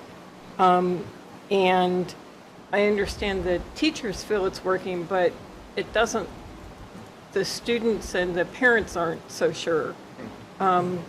So I think the caddies are nice for the teachers because it's easy to take attendance and stuff, and they can say, oh yeah, I've done this, but I'm not sure it's the best option certainly for a subset of kids, and that there is no alternatives offered. And so, especially if we're going to bell or something, I think we need to, I like what the Gibbs and Addison are doing better.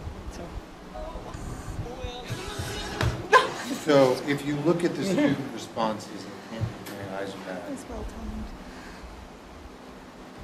There are about 30% of students who are negative, 70% of students either neutral or positive. In the open-ended questions, I don't think there's more than one or two students who talk about the fact that they have to fill it out. I don't know that it has been an experience or an ongoing issue, although you may know anecdotally of people who are regularly leaving their phones behind and losing significant amounts of time. It becomes a routine. I agree, right, as an adult, that I would rather just keep it in my backpack. And a lot of kids would rather just keep it in their backpack. It's less issue for them. But we did that for a year, and I just keep it in my backpack means that the teacher has no idea where it is. And the reality of that is that we were having much higher levels of interference, much higher levels of violation. So we have to monitor in one way or the other. And there's evidence that just having your phone sitting out in front of your desk lowers your IQ. So there is something to be said for having it. As much as it's very hard to ask someone who is, we know how we all are to these phones, someone who is dependent upon their phone and thinking about their phone a little in the back of their head all the time, would say to you that they are uncomfortable having to put it over there. But that doesn't necessarily mean it's bad for you. There are lots of different learning styles. So I guarantee you there are some kids for whom that process is more challenging than for others. But that has not been a significant issue. Can I add something? Oh, Ms. Madera? Yeah. So I just want to say, knowing teenagers, they are more likely to leave their heads behind in a classroom than their phones. And I don't have problems with phones in my classroom. It's a non-issue.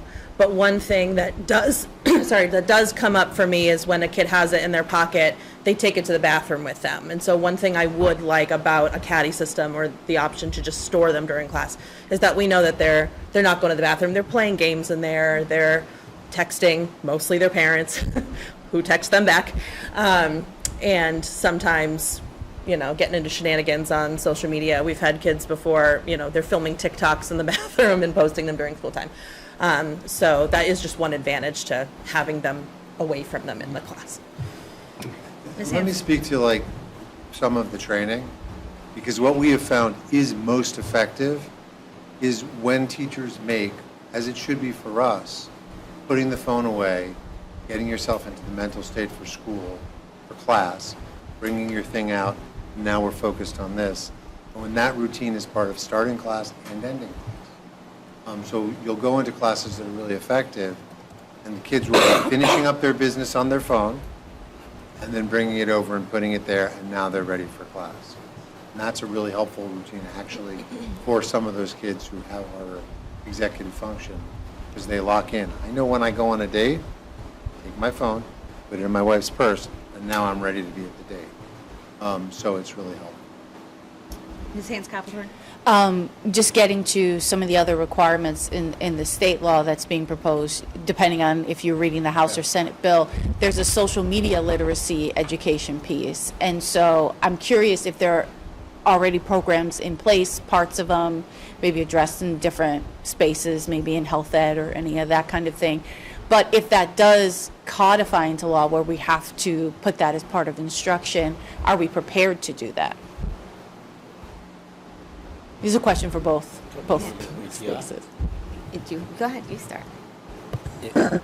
I've read the House and Senate bill. I don't know them both off the top of my head, but no, we don't have ongoing training with social media.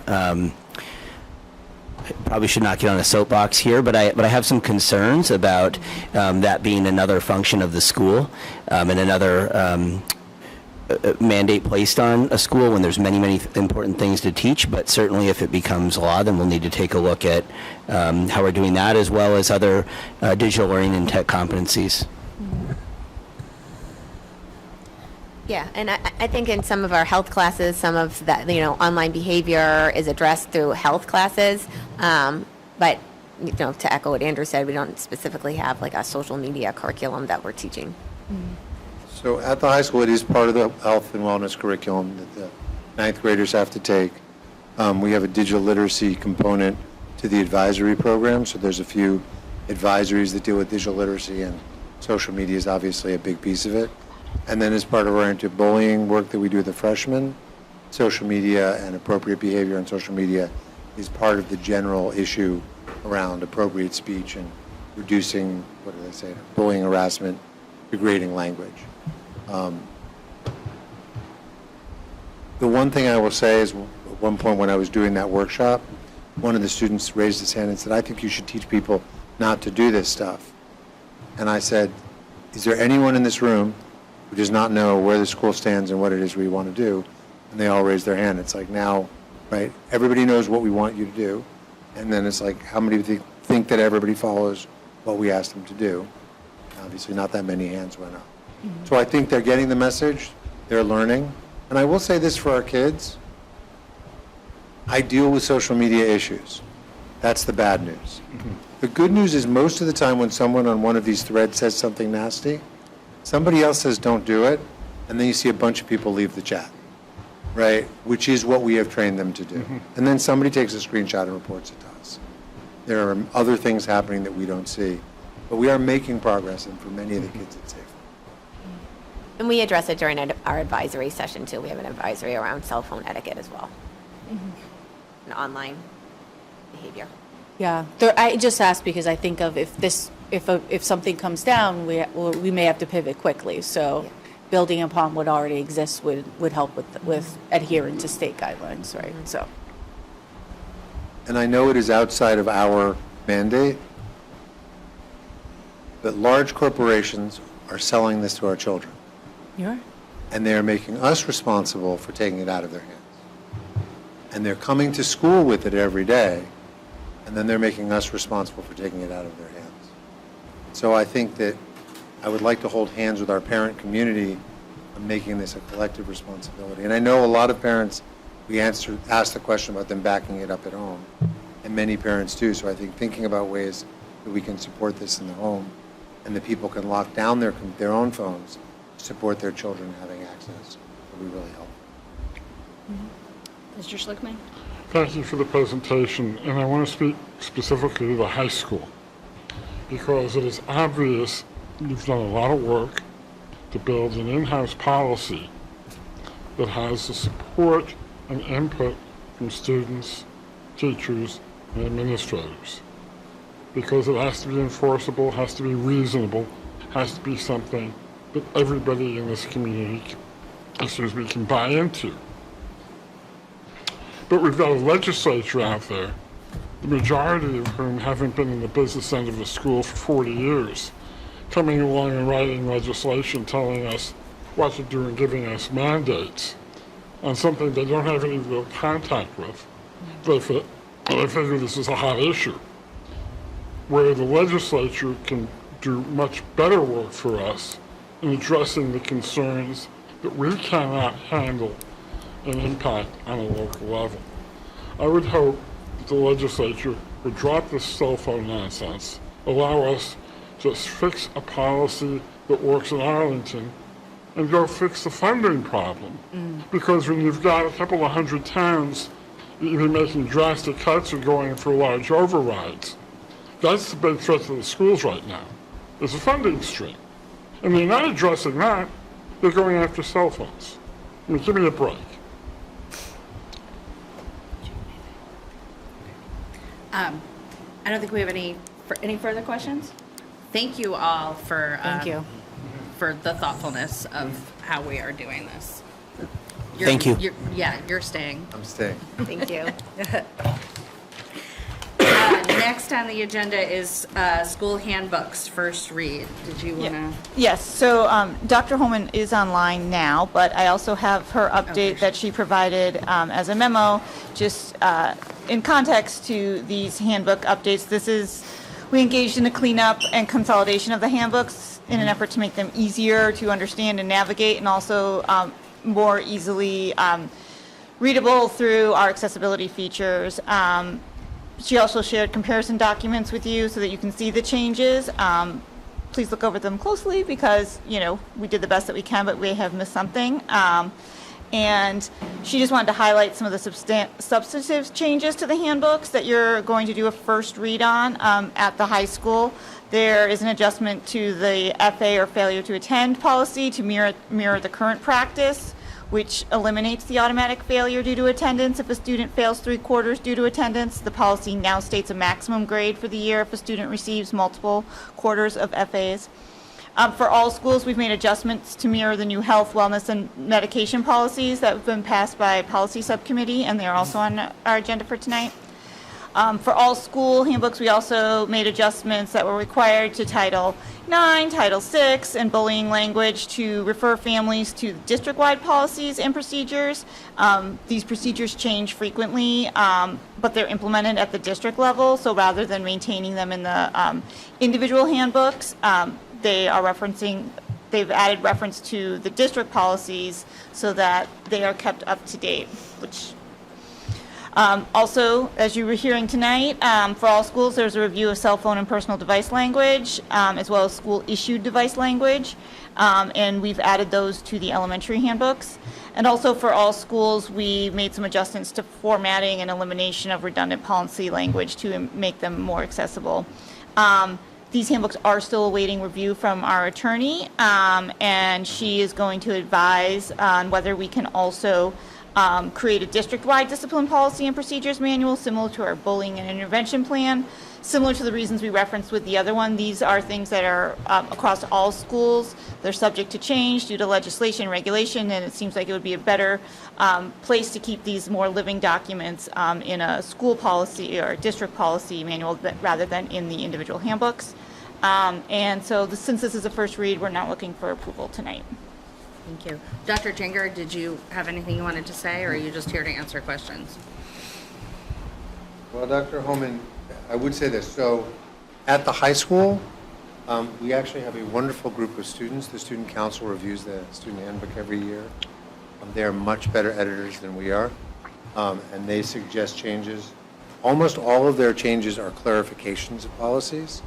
One of the tensions we have, though, is often they want us to more list specifically what we mean, and sometimes the language is intentionally broad, because if we say cigarettes and this and this and this and this, so we've left something off the list, then someone says that's not on the list. So we say nicotine to try to cover everything. It is a large and complicated document, which, as Ms. Elmer just was reading from Dr. Homan, has many, many input in different authorities.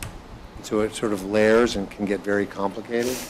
So I have it as a summer project myself to go through it again. The only things I would point to, other than the change in the FA policy, is that we added to the plagiarism policy what has been practiced, which is that academic honesty infractions are reported to the honor societies, and one other. And then there's some language that got changed to make it so that the definition wasn't everywhere, because what would happen in the thing is if we define the same thing multiple times, it ends up getting changed once here. But we made changes where we tried to define it once and then refer to the place where it's officially defined. Other than that, there are not substantive changes in policy. Dr. Homan, did you want to speak before we take questions? I'll only note, can you all hear me okay? Yeah. Yeah. I'll only note to add on to the conversation we were just having about cell phones. No, now we can't hear you that well. Oh, you can't? There's a lot of fans here. It's not you. Yeah. In this room, it's so if you could just speak a little louder, maybe. Okay. I'm in a very quiet room, so I was confused about it's not quiet here. Okay. If I'm louder, is that better? Yeah. Okay. The conversation we were just having about cell phones, there is language in the high school handbook that explicitly states that pending regulation, it's subject to change. Mm-hmm. The middle school policy is pretty much bell-to-bell ban, so it would align with the regulation. The more, I would say, strict regulation is the House bill. I am a bigger proponent of the Senate version, but I do like some of the sort of exception language in the House version. So, kind of depending on where it lands and when the implementation is expected. And I actually think we're doing our handbooks right now for them to pass new legislation before DESE gives us model language, which the legislation does say we're supposed to get from DESE, and expect that to be implemented immediately. Seems a little unrealistic to me, but if it were to be implemented immediately, we would be able to shift that and change our approach, though I do agree with all of the sentiments shared regarding my thoughts on, some of the obstacles associated with that. But we did think about that. We know that that legislation is possible, and we would pivot if we needed to. Thank you. Questions from the committee? Mr. Cardin? So I'm still a little confused by the FA policy. So if a student gets a 59 in a class, they still get credit for that class? When does a student, what grade is so low that a student does not receive credit for the class? So the FA policy is a quarter-by-quarter policy. So if a student is otherwise passing in that quarter, but misses 7 of the 36 classes unexcused or excused but optional, then they receive a failure due to attendance. They can retrieve that failure due to attendance in the following quarter if their attendance is okay. So if in the first quarter you pass but aren't there a lot, and then you get an FA, but you come in the second quarter, you've recouped that work habit, right, which is part of your grade, so we would retrieve that. There is a case where a student's attendance remains problematic throughout the year, and so they have 3 FAs. What it has said in the policy is if you received an FA in 3 quarters, you would receive a failing grade for the year. But that has not been our practice for the last couple of years. And the reason why we haven't done that as a standard practice is because if you think of our grades from a standards-based perspective, the grades represent learning and demonstrating content, learning and demonstrating skill, and learning and demonstrating work habits. If the student has otherwise met the content and skill components of the class, they could be annoying, they could be late, right? They could have terrible work habits, but somehow or another, they've learned this stuff and they've shown us they've learned this stuff. So giving them less than a 60 or a 59 for work habits is a little extreme.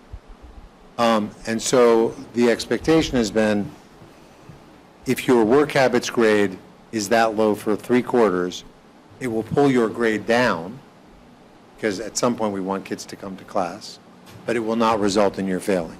So if you get a 59, a 59, a 59, and a 63, that averages to a D minus. If you get a 59, a 59, a 59, and an 80, it's a little bit ridiculous to give you a C, because you really have not been there. Your work habits don't rate. So there is a penalty for the FA, but the penalty is 1 point higher if it's across 3/4. Does that make sense? So it's not numerical, it's simply standards-based, is the way we think about it.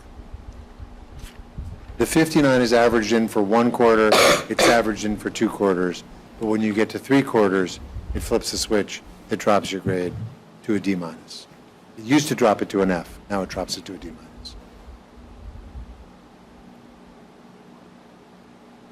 Because there are kids who can be very difficult and have a hard time getting to class, and they should not get fully meet standard because their work habits are not good, and that is part of being a student. Yeah, no, that's fine. It's just reading through it quickly was confusing. Yeah, but no, I knew. I was hoping someone would be confused. I'm sure the students will understand it better than I did. I've never been a fan of that policy, so I'm glad it's being modified at least to be a little bit less punitive and reflect what you've been doing in practice. Thank you. Ms. Exton. Thank you. We had a little back and forth, but I just wanted to bring it up.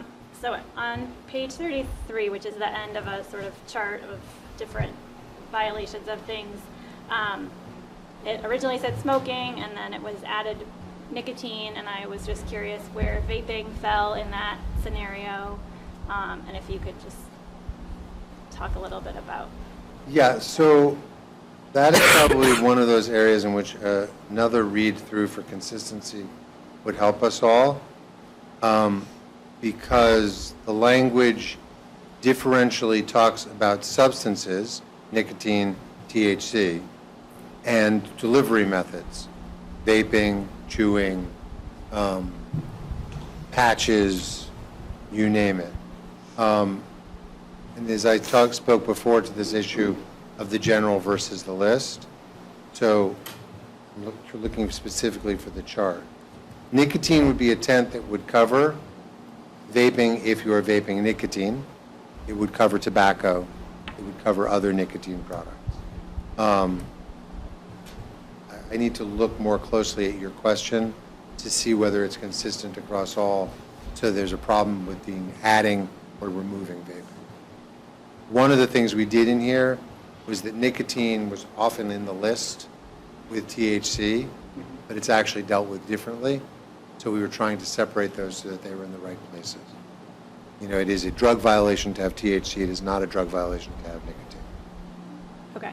Yeah, no, I mean, I like did a search for vaping, and vaping it, as a verb is not in there at all. Then the vape pens are there as paraphernalia.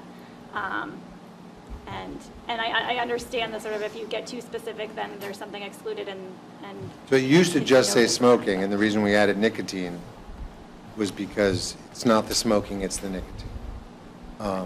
Although we can hope they don't have chamomile cigars. well, I mean, and as you sort of said, it's the delivery, but vaping is. But also, the vape pens is only mentioned in the alcohol or drugs. Yeah. Not, it doesn't reference nicotine. So that's, yeah. I don't know, it's just my sense that vaping is more prevalent today than smoking, and it feels like it's left out a little bit. I wrote it as a note. We will go through. And decide what you want to do. I think what we need is to have 2 or 3 like this is one of the things we've been trying to do, but it's a lot to do, is to have 2 or 3 ways that you have the phrase that are consistent throughout. Because what happens is someone adds vaping to this one, but not that one. I will review it between now and the next time we see. Thanks. Anyone else? Thank you. We're all set. Thank you. Next, what, sorry? No, I was going to see if Dr. Holman wants to do the next goals update, or you just want me to go ahead? There's a memo in your packet. Nothing. It's hard to hear her, so you do it. Sure, yep. And so since we can't hear Dr. Homan at home, for the next, you have a second read on the district goals, and this is kind of just an update on the approval process so far. CIA met on May 20th to review an initial draft of the goals and offer feedback. And then at the regular school committee on May 28th, they presented an update on both the 25-26 goals, which will serve as the basis for Dr. Holman's evaluation in November. Also provided an update on the strategic plan for the first 3 years of implementation, and then did a first read of the draft goals for 26-27. To date, we haven't received any feedback on those draft goals, but we are here asking for approval of the goals tonight so that we can share them with staff and begin planning on planning for these goals for next year. Any questions or comments from the committee? Yeah, go ahead. I move approval of the district goals for 2026-2027. Second. All in favor? Aye. Aye. None opposed. They pass. Thank you. Okay.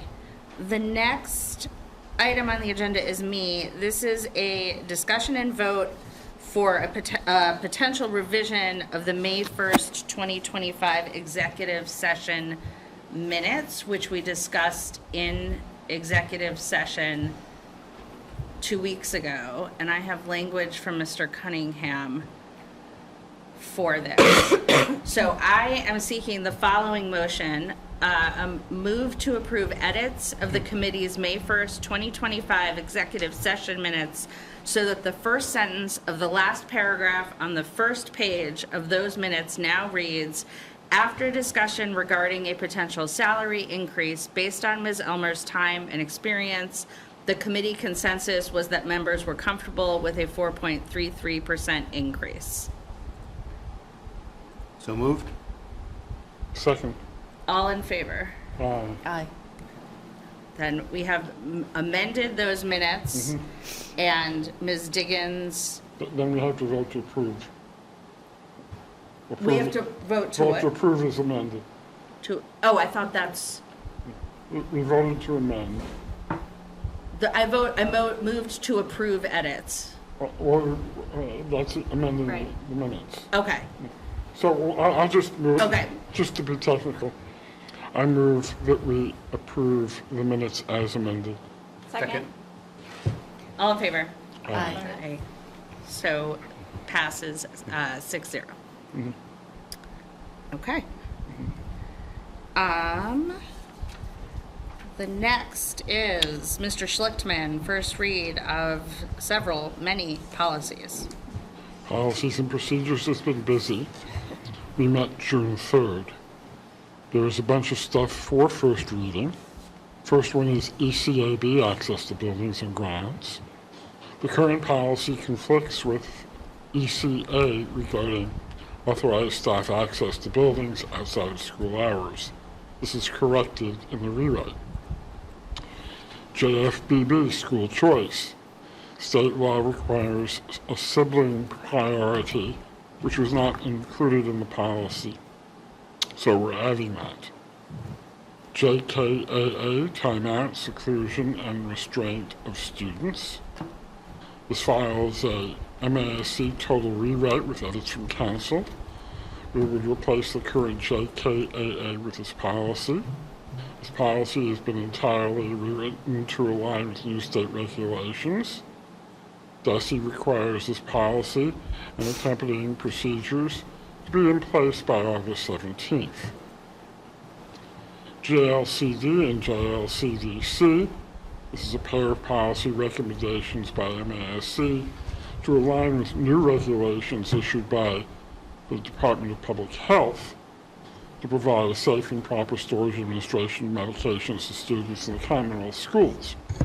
It also permits school nurses to delegate responsibility for administration of medications to trained nursing supervised unlicensed school personnel. JLCD is a total rewrite by MASC with minor edits from council. It will replace our current policy. JLCDC is a new policy. KBG, Parent Advisory Councils. The policy language on Parent Advisory Councils has been updated to remove best practices and include guidance regarding PACs not subject to the open meeting law. This includes new language to cover LPACs. Cheryl Miller liked the duties listed for the LPAC, sent an email asking for similar language for CPAC, which we included in this version tonight, though CPAC has subsequently asked us to retain the current duties as they mirror state regulations. We'll make that decision when we go to second reading and make a vote. JLCCB, protocols and guidelines for students with life-threatening allergies. This file is a collection of protocols and guidelines which focuses on implementation rather than setting policy, which is best reserved for the superintendent and our building leaders. So our recommendation is to delete this file. That's what we have for first reading. Anybody have questions or comments? Dr. Allison Ampe. I'm a little concerned about the medication policies in that the one, I forget which is which, but anyway, between them, one, it looks like kids can't get, like if a girl in middle school has cramps, she can't get Advil unless she has a student-specific medication order from a licensed prescriber. And I'm concerned that you're either making it harder for kids to go to school or stay in school, for things like headaches and stuff like that. So I don't know the background behind this policy, but I'm concerned about that aspect. And then the second one is the one about for kids doing self-administration of medications, that they have to demonstrate to the nurse that they can do this, and that is a lot of work for our nursing staff if the kids have to demonstrate an EpiPen or inhaler and things, and that especially at the start of the year, if you have all these kids coming in and having to demonstrate this, I'm worried about that. That's why we bring this to first reading, so that I would hope that the superintendent can bring answers to your questions before we hit second reading in a couple of weeks. Did you hear that? Yeah, a thumbs up from the superintendent. Thank you. Anything else? Ms. Exton? Sorry. No, I appreciate Dr. Allison Ampe bringing that up. And I'm curious, so right now, the policy now is sort of parents can provide a blanket permission for administration of a set of over-the-counter medications.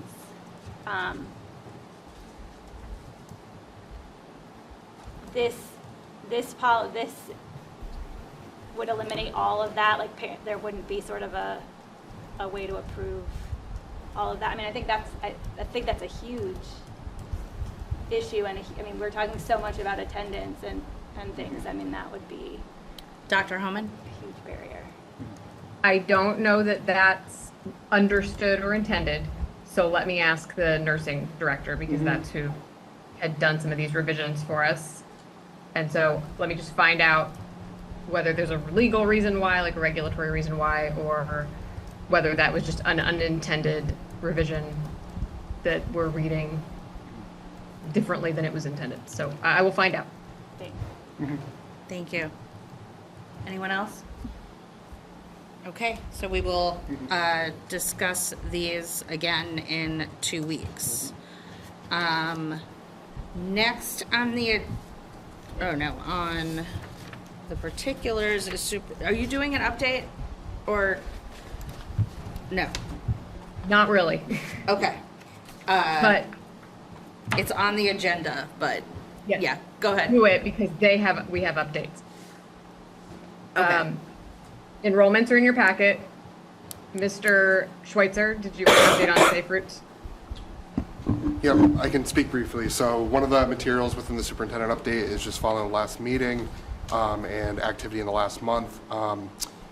Select Board has approved updated safe routes to school routes that the transportation or attack within the town had worked on updating. The last time that the walking route maps were updated were back in 2016, so it's been about a decade. So the maps were finalized, the materials are in your packet with a little bit more information about the background of the walking route maps. Again, it's been over a decade since they were amended.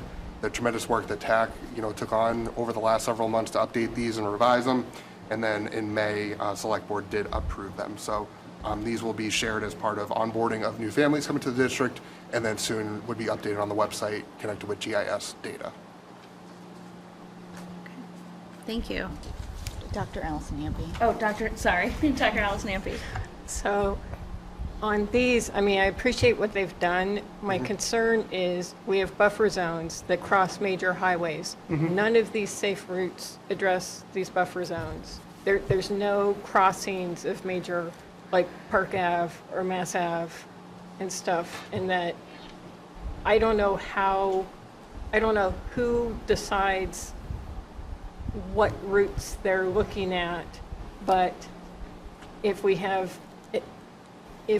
expect to be sending our kids to, ones who are in sort of the Brackett catchment area to Dallin, or who are in the Hardy catchment area to Thompson, it feels like that should be part of the route stuff too. That's helpful. I can look into that, maybe submit it like a revise. I know as part of the initial data that police department and the school department worked on before this even got to MassDOT, part of the data that's shared with them to make the initial maps is a heat map of where current students are and maybe aging into. So it basically takes a round map and knows where those kiddos are coming from, but I think certainly there might be some nuance to kind of those buffer zones and such, so I can look into that a little bit more. Thank you. Anything else? Thank you. Next on the agenda is the consent agenda. All items listed with an asterisk are considered to be routine and will be enacted by one motion. There will be no separate discussion of these items unless a member of the committee so requests, in which event the item will be considered in its normal sequence. Warrant number 26302, dated June 4th, 2026, amount $109,675. Warrant number 26297, dated June 9th, 2026, amount $1,012,684.83. School committee draft meeting minutes from May 14th, 2026. So moved. Second. All in favor? Aye. Anyone opposed?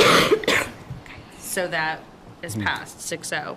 Subcommittee liaison reports and announcements. Dr. Allison Ampey, budget. Nothing to report. Ms. Exner, are you reporting for community relations? So we did our 2 appointments earlier in the meeting. We had that conversation on June 2nd. We also heard from Dr. Homan about plans to establish a district calendar committee. It is not our committee's responsibility to vote on that or anything. She was just presenting a plan that would include representation across the district, to meet 2 to 3 times in the fall and submit recommendations by December, primarily just about and Dr. Roman can jump in if I missed something, but about the conferences and early release days and professional development days. It is not intended to be a conversation about specific days off at this time. And it would include community representation and a member of the school committee. Did I miss anything, Dr. Homan?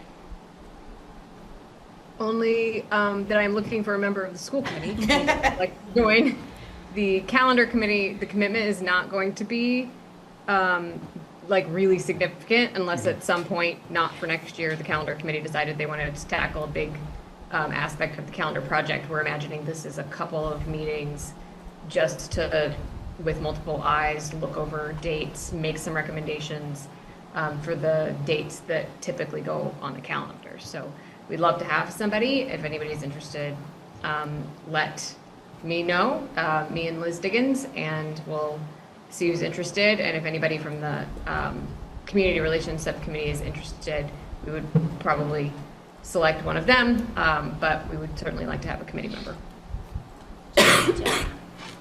Oh, Ms. Medeiros. Sorry if I missed this. I just heard community and school committee. Is there a teacher spot on that? Yes, Okay. sorry. Absolutely, yes. 2 staff representatives, 2 building administrators, the executive assistant to the superintendent's office, the human resources director, 1 school committee member, 1 to 2 community members, and the executive director of access and engagement would be the chair of that committee. Okay, thank you. Curriculum, instruction, assessment, and accountability, Ms. Exton. Nothing to report. Mr. Thielman isn't here. Is there anything from facilities, Dr. Homan? Do you know? Okay. Wait. Pol- Do you have anything? Facilities is meeting later in the month. We have a subcommittee meeting on Monday, June 22nd, and we'll be inviting anyone that has engaged with the school district inquiring about any rentals, has participated in a rental, has reached out about the new fields.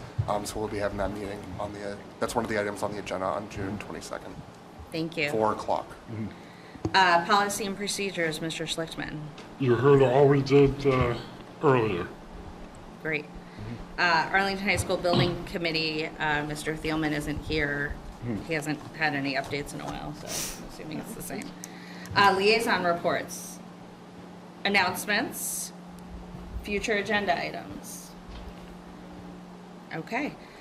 We are now looking for a motion to enter executive session to conduct strategy sessions in preparation for negotiations with non-union personnel or to conduct collective bargaining sessions or contract negotiations with non-union personnel.